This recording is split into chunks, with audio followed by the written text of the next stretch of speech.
بسم اللہ الرحمن الرحیم۔ السلام علیکم ورحمۃ اللہ وبرکاتہ۔ بسم اللہ والحمد للہ والصلاة والسلام علی رسول اللہ وعلی آلہ وصحبہ ومن والہ وبعد، فقال اللہ تبارک وتعالی وما علمناہ الشعر وما ينبغی لہ ان هو الا ذکر وقرآن مبین۔ صدق اللہ العظیم۔ عزیز دوستو، پیارے ساتھیو، ماؤں بہنوں اور خواتین اسلام، جس موضوع پر مجھے آج گفتگو کرنی ہے وہ، جیسے میں نے قرآن کے ایک آیت کی تلاوت کی تھی جس میں اللہ ارشاد فرماتا ہے وما علمناہ الشعر وما ينبغی لہ، ہم نے نبی صلی اللہ علیہ وسلم کو شعر نہیں سنایا ہے اور ان کے لیے شعر و شاعری زیبا نہیں دیتی، اور وہ جو بھی کہتے ہیں ان ہوا الا ذکر وقرآن مبین، وہ تو صرف قرآن پیش کرتے ہیں، تو یہ مقام نبوت کے لیے زیبا نہیں دیتا کہ وہ شعر و شاعری میں اپنے آپ کو ڈالیں۔ لیکن آج ہم آپ کے سامنے ایک ایسے شاعر کے تعلق سے گفتگو کرنے والے ہیں جنہوں نے شعر و شاعری کو ذریعہ بنایا اسلام کے پیغام کو پہنچانے کے لیے۔ عزیز دوستو، وہ ہیں سر محمد اقبال، جو علامہ اقبال کے نام سے مشہور ہوئے ہیں۔ اگر آپ ساری دنیا میں جتنے بھی بڑے بڑے شعراء، پوئٹس گزرے ہیں، ان کی آپ فہرست نکالیں گے، یعنی ماڈرن ورلڈ، جدید دور کی بات کر رہا ہوں میں، ماڈرن ورلڈ میں جتنے بھی پوئٹس گزرے ہیں انہیں آپ لسٹ آؤٹ کریں گے تو ان میں سے ٹاپ 5 میں سے علامہ اقبال آپ کو نظر آئیں گے۔ یہ اتنے مشہور آدمی ہیں جنہیں ساری دنیا جانتی ہے، ان کے شعر و شاعری دنیا کے مختلف زبانوں میں ان کا ترجمہ ہو چکا ہے۔ اچھا، ہم نے انہیں کیوں ہمارا موضوع بحث بنایا، کیوں ہم نے یہ کوشش کی کہ آپ کے سامنے ان کی زندگی لائیں؟ کیونکہ ایک ایسی شخصیت تھی عزیز دوستو جنہوں نے اپنے شعر و شاعری میں اسلام کی روح کو انہوں نے بھر دیا۔ ان کے شعر و شاعری جب بھی ہم پڑھتے ہیں تو ہمارے اندر وہ اسلام کا اسپرٹ زندہ ہو جاتا ہے، ہمارا ایمان تازہ ہو جاتا ہے، اور ان کے شعر و شاعری میں عالمیت ہے، یعنی انہوں نے ساری دنیا کو جوڑ کر اپنی شعر و شاعری کہی۔ ساری دنیا میں جتنے بھی مسلمان ہیں انہوں نے بھائی چارگی کی طرف بلایا اپنے شعر و شاعری کے ذریعے سے۔ عزیز دوستو، ان کی پیدائش ہوئی سیال کوٹ میں، جو آج کل پاکستان میں ہے۔ 1877 میں ان کی پیدائش ہوئی، 1877 میں یہ پیدا ہوئے، اور ان کی وفات ہوئی 1938 میں، تو لگ بھگ ان کی 60 سال کی زندگی ہے۔ یہ وہ ایسے آدمی ہیں، وہ اسی زمانے میں جب یہ کافی کم عمر کے تھے ساری دنیا انہیں جاننے لگی ان کی شاعری کے ذریعے سے۔ جب ان کی عمر بڑی مشکل سے 25-30 سال کی تھی، ساری دنیا انہیں جانتی تھی ان کی شاعری کی وجہ سے، اور یہ اپنی تعلیم مکمل کرنے کے لیے انگلینڈ بھی جاتے ہیں۔ اصل میں ان کے ایک استاد ہیں جن کا نام میر حسن علی، جن سے یہ شعر و شاعری سیکھتے ہیں، جن سے عربی زبان سیکھتے ہیں، فارسی سیکھتے ہیں، اردو سیکھتے ہیں، پنجابی سیکھتے ہیں، اور اس کے بعد ان کے ایک دوسرے استاد ملتے ہیں جو اس زمانے میں پنجاب یونیورسٹی میں استاد تھے، جن کا نام تھا ارنالڈ، جن کا تعلق انگلینڈ سے تھا، برٹشر تھے، وہ وہاں پر لٹریچر پڑھاتے تھے، انگلش لٹریچر۔ تو علامہ اقبال کے تعلقات ان سے بہت زیادہ مضبوط ہو جاتے ہیں، اور وہ اپنی ساری زندگی ارنالڈ کی تعریف کرتے رہتے ہیں، اور جو معلومات ان سے، جو چیز ان سے انہوں نے سیکھی، کہتے ہیں کہ کسی اور سے میں نے نہیں سیکھی۔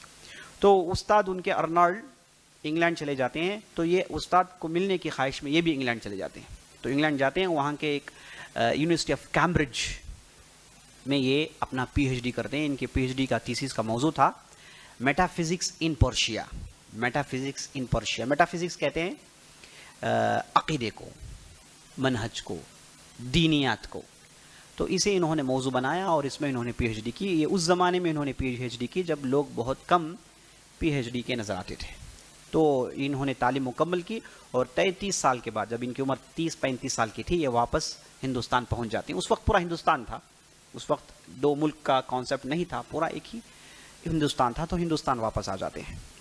تو ان کے تعلق سے جتنے بھی لوگوں نے لکھا ہے وہ کہتے ہیں کہ علامہ اقبال انگلستان جانے سے پہلے اور انگلستان سے آنے کے بعد، یہ انگلستان جانے سے پہلے یعنی انگلینڈ جانے سے پہلے علامہ اقبال ایک عام لوگوں میں سے ان کا شمار ہوتا تھا، لیکن یہ کہتے ہیں کہ انگلستان جانے کے بعد حقیقی مسلمان میرے اندر پیدا ہوا۔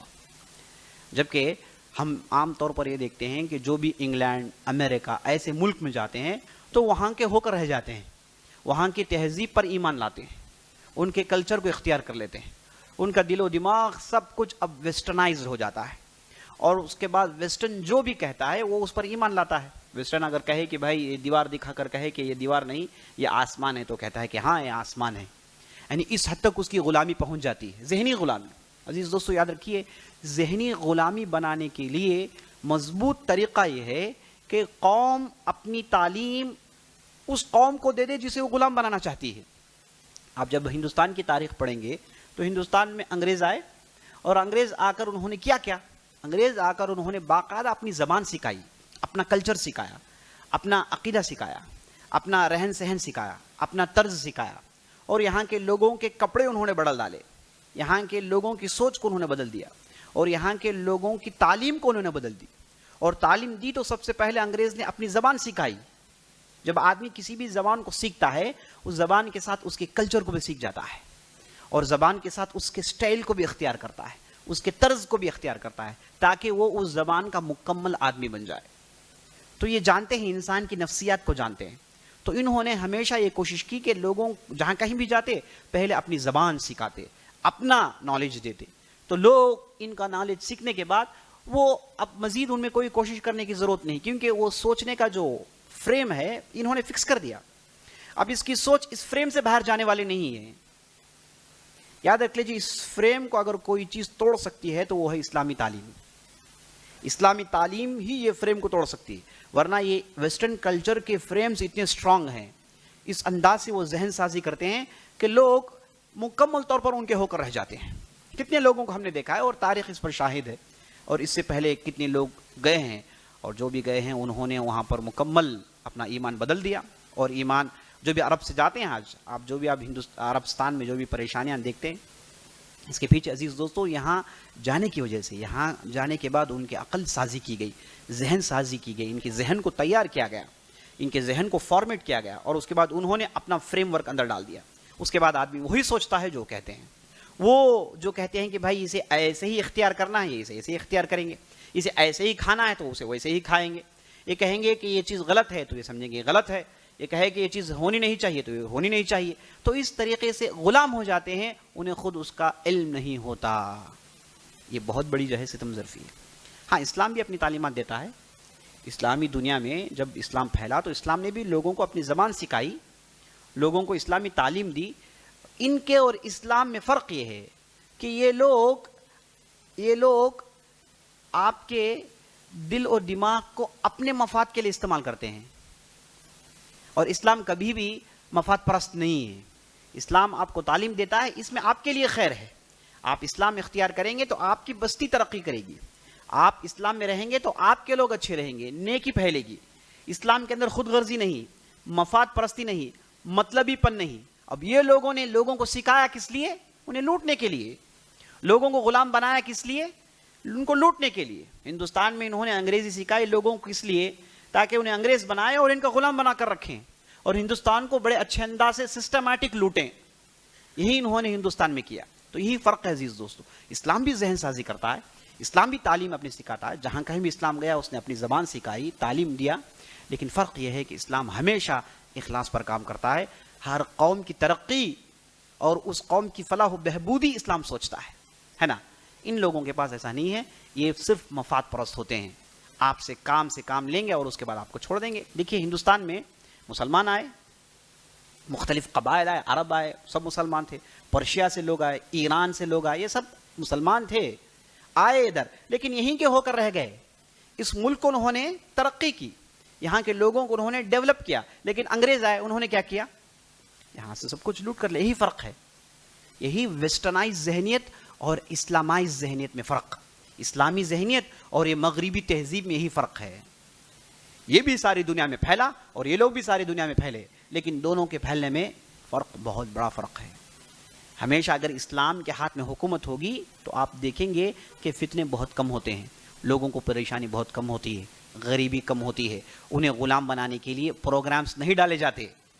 لیکن جب سے ان کے ہاتھ میں حکومت گئی ہے آپ دیکھیں گے کہ یہ صرف اور صرف لوٹتے ہیں اور صرف غارت گری عام کرتے ہیں.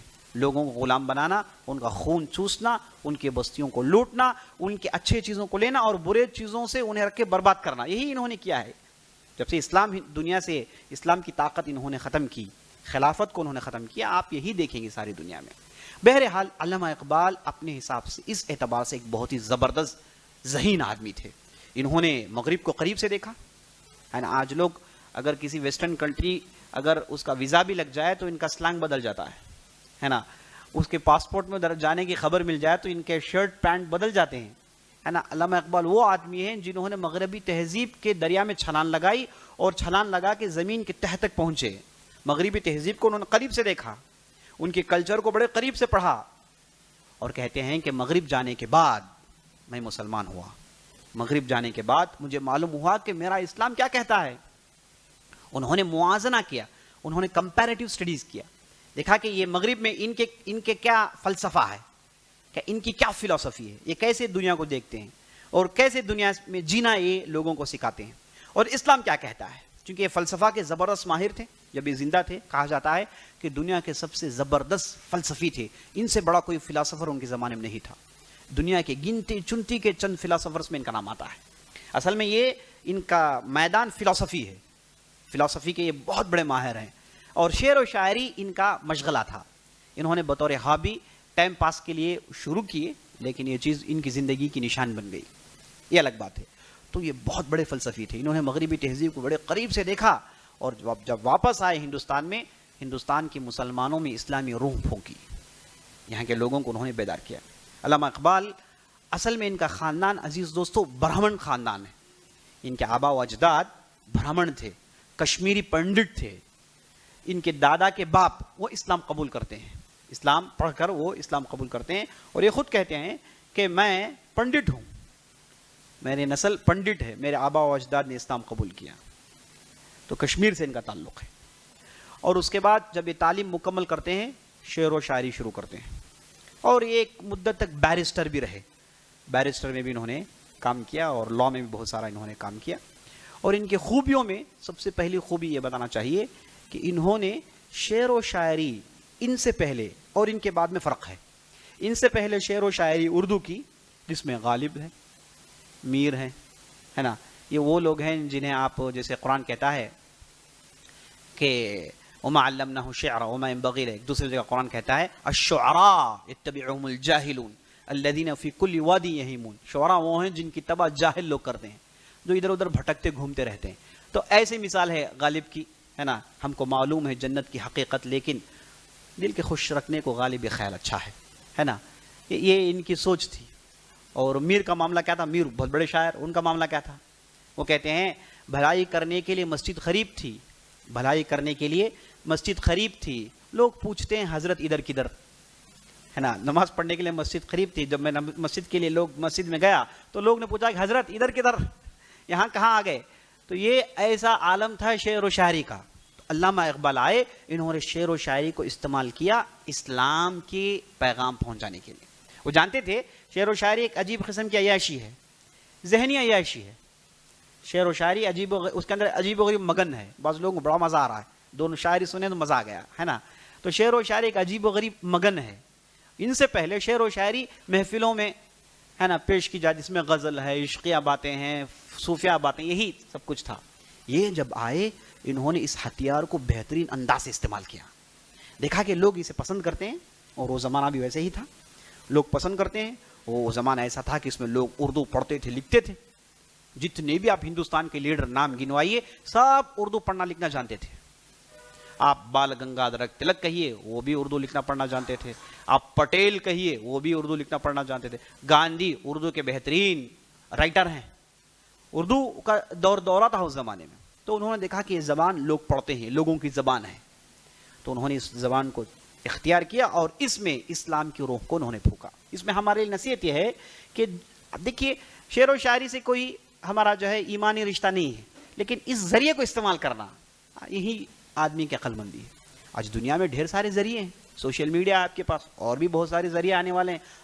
عقل مند آدمی, ایماندار آدمی ان ذرائع کو اختیار کرے گا اسلام کو پہنچانے کے لیے. جیسے علامہ اقبال نے شعر و شاعری کو اختیار کیا اسلام کے پیغام کو پہنچانے کے لیے, اور اسلام کا پیغام پہنچایا, اور بہت ہی زبردست پہنچایا.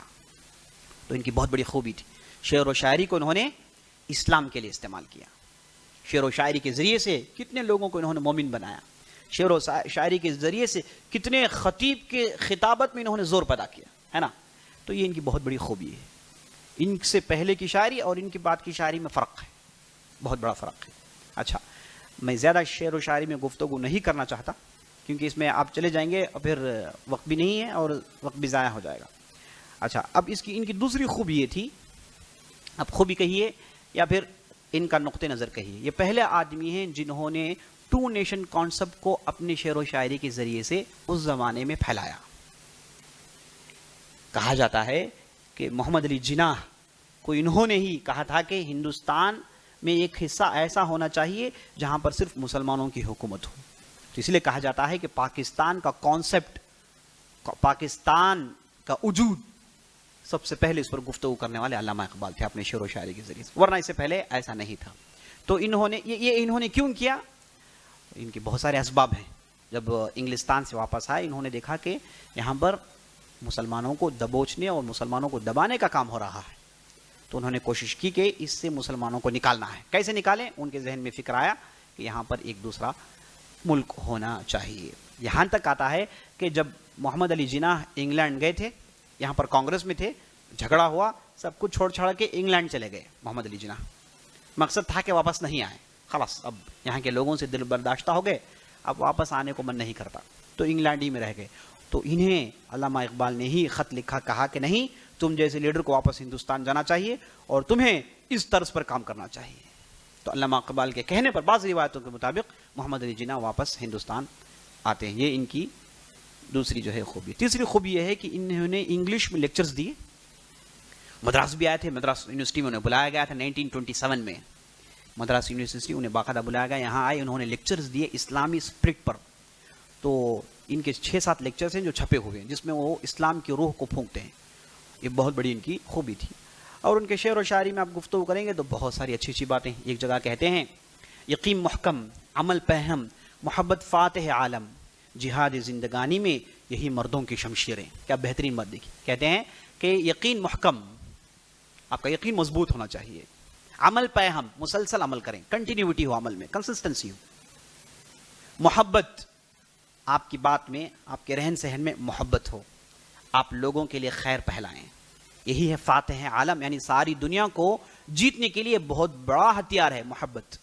تو کہتے ہیں یقین, عمل اور محبت, یہ 3 چیزیں ہیں. کیا ہے یہ؟ جہاد زندگانی کی یہی ہے مردوں کی شمشیریں. یعنی زندگی میں آپ جینا چاہتے ہیں, یہ جہاد لڑنا چاہتے ہیں, تو یہ 3 آپ کے ہاتھ میں تلواریں ہیں, رکھ لو. آپ کے اندر مضبوط یقین ہو, ایمان ہو, اور پھر عمل ہو, اور اس کے بعد محبت ہو. یہ 3 چیزیں ہیں جس پر آپ عمل کریں گے تو ساری دنیا کو تم فتح کر سکتے ہو, ہے نا. ایک دوسری جگہ کہتے ہیں بدل کے بھیس پھر آ جاتے ہیں نماز میں, بدل کے بھیس پھر آ جاتے ہیں نماز میں. اگرچہ پیر ہے آدم, اگرچہ پیر ہے آدم, محبت ہے لات و منات. اگرچہ پیر ہے آدم, محبت ہے لات و منات. ایک سجدہ جسے تو گراں سمجھتا ہے, ہزاروں سجدے سے دیتا ہے آدمی کو نجات. ایک سجدہ جسے تو گراں سمجھتا ہے. یعنی کہتے ہیں کہ منافق کی طرح ہیں ہم لوگ, ہر نماز میں تو حاضر ہو جاتے ہیں لیکن دل میں کیا ہے؟ آدم کیا غلطی کی؟ آدم وہ دنیا کی محبت انہوں نے شروع میں ظاہر کی. تو کہتے ہیں کہ ویسے تمہارے دل میں دنیا کی محبت ہے اور دل میں لات و منات بھرے پڑے ہیں. دنیا کی محبت ایسی ہے. ایک سجدہ جسے تو مشکل سمجھتا ہے, ہزاروں سجدے سے دیتا ہے آدمی کو نجات. اللہ کے یہاں تو ایک سجدہ کر لے, بہت سارے سجدوں سے اپنے آپ کو بچا لے گا. یہاں پر ٹھیک ڈھنگ سے سجدہ نہیں کرے گا تو سب جگہ سجدے کرتے رہنا ہے تجھے. کتنی بہترین بات ہے. اور توحید پر انہوں نے بہت کچھ کہا, خوب کہا, بہت خوب کہا. اور بلکہ تصوف کی بنیادوں کو انہوں نے ہلا دیا. اس سے پہلے تصوف کی باتوں میں ہوتا کیا تھا؟ بھول بھلے, وحدت الوجود, وحدت الشہود, فنا فی اللہ, ایسی باتیں ہوتی تھی جو صرف لفاظی کسی سے زیادہ کچھ نہیں تھا. انہوں نے تصوف کے بنیادوں کو ہلایا اور توحید کی طرف لوگوں کو کھینچ کر لائے. دیکھیے کیا کہتے ہیں, زندہ قوت تھی زمانے میں یہی توحید کبھی, زندہ قوت تھی زمانے میں یہی توحید کبھی. آج کیا ہے فقط ایک مسئلہ علم کلام. روشن اگر اس ضو سے ظلمت کردار نہ ہو, خود مسلمان سے پوشیدہ ہے مسلمان کا مقام. اے میر سپاہ تیری سپاہ دیکھی ہے, قل ہو اللہ کے شمشیر سے خالی ہے نیام. آہ اس راز سے واقف نہ ملا نہ فقیہ, آہ اس راز سے واقف نہ ملا نہ فقیہ. وحدت افکار کے وحدت کردار ہے خام. قوم کیا چیز ہے، قوموں کی امامت کیا ہے، اسے کیا سمجھے یہ بیچارے 2 رکعت کے امام. بہترین بات کہتے ہیں کہ اس زمانے میں توحید پاورفل تھا، لیکن آج لوگ ایک فلسفہ سمجھے ہوئے ہیں، ہے نا، فلسفہ بیکار کی بحثیں کرتے ہیں. توحید اپنی طاقت پر نہیں ہے. اگر توحید کی بنیاد بنا کر تم نے اپنے کردار کو پاک نہیں کیا، توحید کو روشن اگر اس روشن اگر اس ضو سے ظلمت کردار نہ ہو، تمہارے اندر کیریکٹرز میں جو اندھیری ہے، تم توحید کو لے کر اسے مشہور کراؤ، اسے پاک کرو، منور کراؤ، ہے نا. اور اس کے بعد کیا کہتے ہیں کہ خود مسلمان سے پوشیدہ ہے مسلمان کا مقام. مسلمان کیا بلا ہے، ایمان کیا بلا ہے، خود مسلمان نہیں جانتے. کیوں؟ قل هو اللہ کے شمشیر سے خالی ہے نیام. ان کا جو نیام ہے، جہاں تلوار رکھتے ہیں، وہ نیام میں قل هو اللہ کا تلوار نہیں ہے. قل هو اللہ احد اللہ الصمد لم یلد ولم یولد ولم یکن له کفوا احد. یعنی اخلاص توحید سے تمہاری نیام خالی ہے، کہاں سے جیتو گے؟ اس راز سے واقف نہ ملا نہ فقیہ. ایسی راز کی بات ہے، اسے دنیا کے اکثر لوگ نہیں سمجھتے. یہ جو ملا، جو ان کے زمانے میں جو ملا ہیں، وہ ایسی باتیں نہیں کرتے. وہ تو مسائل میں اٹکے ہوئے ہیں، ایک طرف فقیہ ہے، وہ دوسرے مسائل میں اٹکے ہوئے ہیں. وہ یہ جو بنیاد ہے دین کی توحید، اس تعلق سے گفتگو نہیں کر رہے ہیں. اور اس کے بعد کہتے ہیں وحدت افکار کے وحدت کردار ہے خام. یعنی اگر آپ کے پاس اچھے کردار ہیں، بہترین آپ کے کیریکٹرز ہیں، تو آپ کے تھاٹس ایک جگہ جمع ہوں گے، آپ کے اوپینینز جڑیں گے. اگر آپ کے کیریکٹرز ٹھیک نہیں ہیں تو آپ کے اوپینین نہیں درست ہوں گے، یا پھر آپ کے اوپینین ایک ہو تو آپ کے کیریکٹرز اس کے مطابق بنیں گے. یہ دونوں ایک گاڑی کے 2 پہیے ہیں، آپ کے تھاٹس اور آپ کے کیریکٹرز، آپ کی سوچ اور آپ کے کردار، یہ دونوں کو مل کر چلنا ہے نا. یہ ایک دوسرے کے لیے را مٹیریل ہیں. اسے آدمی ٹھیک سے استعمال کرے تو ہی ٹھیک ڈھنگ سے عمارت بن سکتی ہے. کتنی بہترین بات ہے دیکھیے. اور اس کے بعد کیا کہتے ہیں، قوم کیا چیز ہے، قوموں کی امامت کیا ہے. قوم کیا چیز ہے، مسلمان کتنی بڑی مسلمان قوم ہے. ہاں، اب لوگ مسجدوں میں 2 رکعت کی جو نماز پڑھاتے ہیں، امام نماز پڑھا کے چلے جاتا ہے، امام سے قوم کو کوئی تعلق نہیں. امام نے صرف نماز پڑھایا. قوم کو روح پھونکنے کا کام امام کا ہے، قوم کو بیدار کرنے کا کام امام کا ہے. امام کا کام صرف 2 رکعت نماز پڑھا کے جانا نہیں ہے. امام قوموں کو زندہ کرتا ہے اپنے خطبوں کے ذریعے سے، اپنی نماز کے ذریعے سے، اپنی بات چیت کے ذریعے سے، اپنے علم کے ذریعے سے. لیکن آج ہمارے معاشرے میں کتنی صحیح بات بتائی دیکھیے.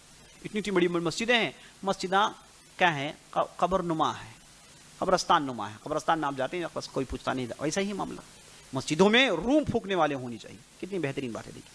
ایک جگہ ہسپانیہ کی تعریف کرتے ہیں، اسپین گئے تھے، ساری دنیا گھومے تھے، لیکن افسوس کہ حج نہیں کر پائے، افسوس کہ مدینہ نہیں کر پائے. جانے کا انہیں مکمل ارادہ تھا، بیمار ہوتے ہیں اور وفات پا جاتے ہیں. جبکہ پورا انگلینڈ گھوم چکے ہیں، اس طرف ویتنام تک گئے ہیں، بہت ساری دنیا گھومے. جب اسپین پہنچے تو اسپین کے اس زمین میں انہوں نے بہترین اشعار کہے. دیکھیے بہترین بات کیا کہتے ہیں، ہسپانیہ تو خون مسلمان کا امین ہے، مانند حرم پاک ہے تو میری نظر میں. ہسپانیہ یعنی اسپین. اسپین کو دیکھ کر کہتے ہیں کہ اسپین تو ہم مسلمانوں کے خون کا تو حفاظت کرنے والا ہے نا. تیری زمین کیسی زمین ہے، یہاں پر ہم نے کیا نہیں کیا، کیسی حکومت نہیں کی. ہسپانیہ تو خون مسلمان کا امین ہے، مانند حرم پاک ہے میری نظر میں. یعنی تیرا معاملہ تو ایسا ہے جیسے میں حرم کو دیکھتا ہوں ویسا میں تجھے دیکھتا ہوں. تجھے جب دیکھتا ہوں میری پوری تاریخ مجھے یاد آتی ہے، 800 سال کی مجھے تاریخ یاد آتی ہے. کتنے ہماری حکومتیں تھی، کتنے ہمارے لوگ تھے یہاں پر، کیسے ہم نے بستی کو بنایا تھا. مانند حرم پاک ہے تو میری نظر میں، پوشیدہ خاموش اذانیں ہیں تیری باد سحر میں. جب بھی تیری ہوا سنتا ہوں میں، ہوائیں، تو مجھے دور سے اذائیں سنائی دیتی ہیں. تیری ہواؤں میں دور سے مجھے اذائیں سنائی دیتی ہیں. پوشیدہ تیری خاک میں سجدوں کے نشان ہیں. تیری جو مٹی ہے اسے ہٹا کر ہم دیکھیں گے تو یہاں پر سجدوں کے نشان ہیں. ہم لوگوں نے یہاں پر سجدے کی، کوئی ایسی زمین نہیں ہسپانیہ میں جہاں ہم نے سجدے نہیں کی. پوشیدہ تیری خاک میں سجدوں کے نشان ہیں، ہے نا. اور اس کے بعد کہا روشن ستاروں کی طرح ان کی سنانیں، یعنی ان کی تلواریں ایسی تھیں کہ آسمان میں جو ستارے چمکتے ہیں ویسے ان کی تلواریں چمکا کرتی تھیں، ویسے ان کی تلواریں چمکا. خیمے تھے جن کے تیرے کوہ و کمر میں. یہ لوگ جب بھی جہاد کے میدان میں جاتے پہاڑوں کے دامنوں میں خیمے ڈال کر لڑا کرتے تھے. خیمے تھے جن کے تیری کوہ و کمر میں. اور اس کے بعد کہتے ہیں تیرے حسینوں کو ضرورت ہے پھر حنا کی، باقی ہے وہ رنگ میرے خون جگر میں. پھر کہتے ہیں کہ تیرے حسینوں کو، یعنی ہسپانیہ کیونکہ یورپین کنٹریز ہیں، کہتے ہیں کہ یہاں کی جو عورتیں ہیں انہیں پھر حنا کی ضرورت ہے، مہندیوں کی ضرورت ہے. پھر مہندیوں کی ضرورت، باقی ہے رنگ میرے خونی جگر میں، یعنی ان کے ہاتھوں کو مہندی ڈالنے کے لیے وہ طاقت میرے خونی جگر میں ہے، میں خون سے ان کے ہاتھوں میں مہندی ڈال سکتا ہوں. یہ مانا اشارہ یہ کہ ہم واپس آ سکتے ہیں، واپس ہمارے اندر وہ طاقت ہے، وہ دم ہے، وہ خون ہمارے اندر ہم رکھتے ہیں. دیکھیے کتنا زبردست جوش و ولولے کی بات ہے، آدمی پڑھے تو اس کے جو ہے رونگٹے کھڑے ہو جائیں. اور بھی اشعار سناؤں گا تو سمجھ میں نہیں آئیں گے آپ، اس لیے میں وہی چیزیں سن کے آپ کے سامنے لا رہا ہوں جو آپ سمجھ سکتے ہیں. اور دوسری جگہ جب یہ واپس آئے انگلستان جانے سے پہلے ان کا کانسیپٹ ہندوستان سارے جہاں سے اچھا، ہندوستان ہمارا، یہ ان کا ترانہ تھا. لیکن جب انگلستان سے واپس آئے اپنے آخری زمانے میں کہا کہ نہیں ہم مسلمان صرف ہندوستان کے تھوڑی ہیں. کہا چین و عرب ہمارا، ہندوستان ہمارا، مسلم ہیں ہم، وطن ہے سارا جہاں ہمارا. توحید کی امانت سینوں میں ہے ہمارے، آسان نہیں مٹانا نام و نشاں ہمارا، آسان نہیں مٹانا نام و نشاں ہمارا. دنیا کی بت گدوں میں پہلا وہ گھر خدا کا، دنیا کی بت گدوں میں پہلا وہ گھر خدا کا، ہم اس کے پاسباں ہیں وہ پاسباں ہمارا. تیغوں کے سائے میں ہم پل کر جواں ہوئے، تلوار کہتے ہیں، تیغوں کے سائے میں ہم پل کر جواں ہوئے ہیں، خنجر ہلال کا ہے قومی نشاں ہمارا. مغرب کی وادیوں میں گونجی اذاں ہماری، مغرب کی وادیوں میں گونجی، مغرب یعنی ویسٹرن ورلڈ، وہاں کی وادیاں، وہاں کے ویلیز میں گونجی اذاں ہماری. وہاں کے لوگوں نے اذان سن سن کر اپنے کانوں کو سند کر لیا، اتنی اذائیں ہم نے دی ہیں وہاں. مغرب کی وادیوں میں گونجی اذاں ہماری، تھمتا نہ تھا کسی سے سیل رواں ہمارا. جب ہم اترنا شروع کر دے کوئی روک نہیں سکتا تھا، ہم اتنا زبردست ہم اترا کرتے تھے، ہے نا. اس کے بعد کہتے ہیں اے گلستان اندلس وہ دن بھی ہے یاد تجھ کو. اندلس کو دیکھ یعنی اسپین کو دیکھ کر کہتے ہیں اے گلستان اندلس وہ دن بھی یاد ہے تجھ کو، تھا تیری ڈالیوں میں آشیاں جب ہمارا. یعنی اے اندلس تیری بستیاں، تجھے معلوم ہے کہ یہاں کے درختوں میں ایک زمانے میں ہمارے گھر ہوا کرتے تھے، یہاں کے باغیچوں میں، یہاں کے باغوں میں ہمارے ایوانے، ہمارے پیلسز ہوا کرتے ہیں. اور اس کے بعد کہتے ہیں اے موج دجلہ تو بھی پہچانتی ہے ہم کو، اے موج دجلہ تو بھی پہچانتی ہے ہم کو، تھا تیری دریا افسانہ خواں ہمارا. یعنی یہ جو دجلہ ہے عراق کے اندر جو ندی ہے، اسے دیکھ کر کہتے ہیں کہ ایسی ندی ہے تو بھی جانتی ہے ہم کو، ہے نا. یہ جو ندیاں ہیں ایک زمانے تک ہماری تعریف کیا کرتی تھی. اے ارض پاک تیری حرمت میں کٹ مرے ہم، اے ارض پاک تیری حرمت میں کٹ مرے ہم، تیری خون تیری رگوں میں رواں ہے اب تک رواں ہمارا. یعنی ارض یعنی نبی صلی اللہ علیہ وسلم مکہ کی زمین کو دیکھ کر کہتے ہیں کہ اس مکہ، اس حرم کے لیے ہم کٹ مرنے کے لیے تیار ہیں، اور ایک کعبے کے رگوں میں آج تک ہمارا خون ہے. سالار کارواں ہے میر حجاز اپنا، جس نام سے ہے باقی آرام جاں ہمارا. یعنی اس کے بعد کہتے ہیں کہ ہمارے لیڈر کون ہے؟ سالار جنگ ہمارا میر حجاز اپنا. ہمارا جو سالار جنگ، ہمارا جو کمانڈر ان چیف، ہم جس جنرل کو مانتے ہیں وہ کون ہے؟ میر حجاز، یعنی نبی صلی اللہ علیہ وسلم. اور نبی صلی اللہ علیہ وسلم کا نام آ جائے تو ہوتا کیا ہے؟ اس نام سے ہے باقی آرام جاں ہمارا. جب یہ نام آ جائے تو ہمارے دلوں کو ٹھنڈک ملتی ہے. اقبال کا ترانہ بانگ درا ہے گویا، ہوتا ہے زیادہ پیما پھر کارواں ہمارا. یعنی یہ جو میری بات ہے اے قوم والو سن لو، یہ بانگ درا ہے. بانگ درا کہتے ہیں اگر کوئی قافلہ کہیں اترتا ہے اور جب وہ نکلتا ہے تو قافلہ نکلنے سے پہلے ایک سور پھونکا جاتا ہے، مانا ہے کہ اب قافلہ نکلنے والا ہے، اب ہم کو نکلنا ہے یہاں سے. تو کہتے ہیں کہ اقبال کا یہ جو معنی، اقبال کی جو باتیں ہیں، یہ جو کلام ہے، یہ گویا کہ میرے طرف سے آخری آپ کے لیے ایک اعلان ہے. بیدار ہو جاؤ، اٹھ جاؤ. یہ ہیں ہماری تاریخ ہے. ہم جو ہے کسی ایک زمین سے ہمارا تعلق نہیں، ساری دنیا ہماری ہے. ساری دنیا کی ہر وادی ہمیں جانتی ہے، ہر دریا ہمیں جانتی ہے، ہر پہاڑ ہمیں جانتا ہے. ہم نے کہاں نہیں اذان نہیں سنائی، کہاں نہیں ہم نے سجدے کیے. اللہ اکبر. تو ان کی جو عزیز دوستو شعر و شاعری میں وہ دم، وہ خون ہے جسے ہم آپ کو جاننا چاہیے. ہم اردو نہیں جانتے تو ان سے بہت دور ہیں. اب ترجمہ کریں گے تو کیا مزہ آئے گا. اب جائیں اردو سیکھیں اور اس کلام کو پڑھیں، بہترین کلام کو پڑھیں تو آپ کو مزہ ملے گا اور اقبال کو آپ صحیح ڈھنگ سے سمجھ سکیں گے.